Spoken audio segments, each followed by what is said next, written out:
C462 that heads north out of the small Catalonian town of Solsona and then heads up towards the village of San Llorenç de Morunys and beyond could well be the best driving road you've never heard of.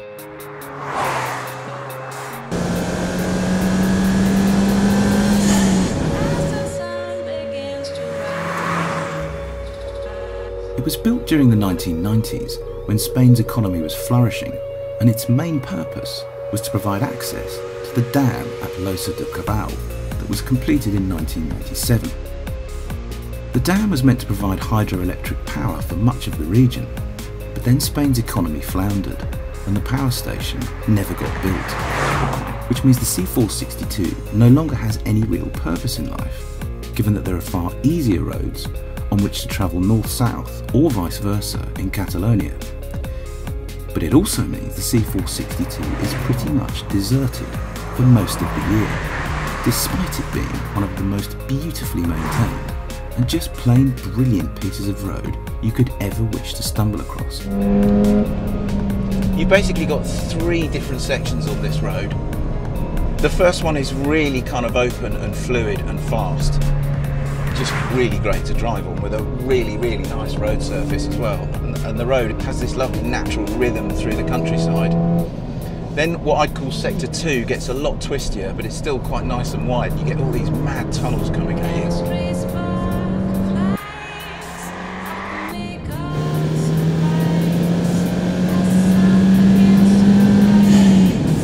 And then you get up much higher into the mountains, much nearer to the Pyrenees, and then it just goes absolutely crackers.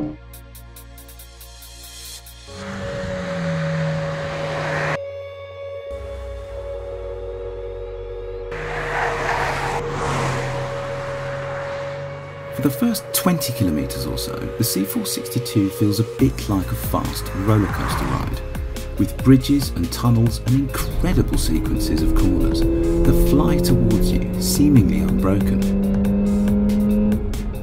But then there's a momentary break in the action at the beautiful 11th century village of San Llorenç de Morunys, on the outskirts of which are various fonts to stop and ponder the joys of life at, all of which feed off the Cardona River that flows throughout the Valley of Lord.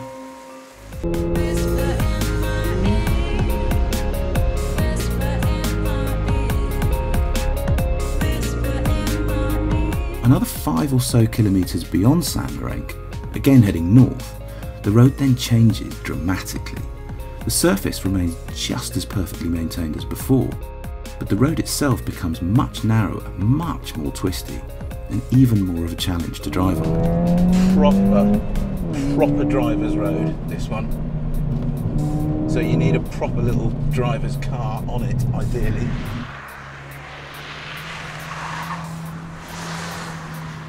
And it goes on like this for mile after mile after mile, until eventually the madness pauses again momentarily.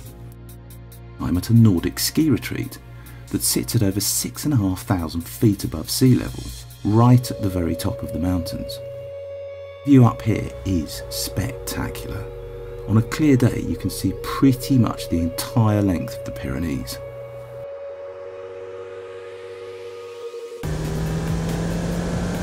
The C462 then continues in a similar vein for another 45 fairly crazed kilometres, winding its way manically past the village of Tuxient, Cornellana and Elguez, before finally coming to an end in one of the region's biggest towns at La Seu d'Urgell.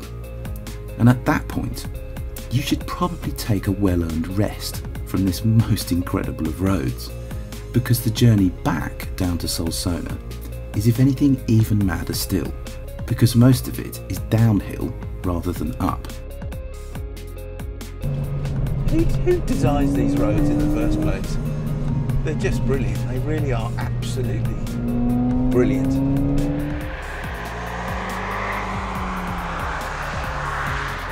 So just as we said at the beginning, the C462 could be the best road in Europe you've never heard of.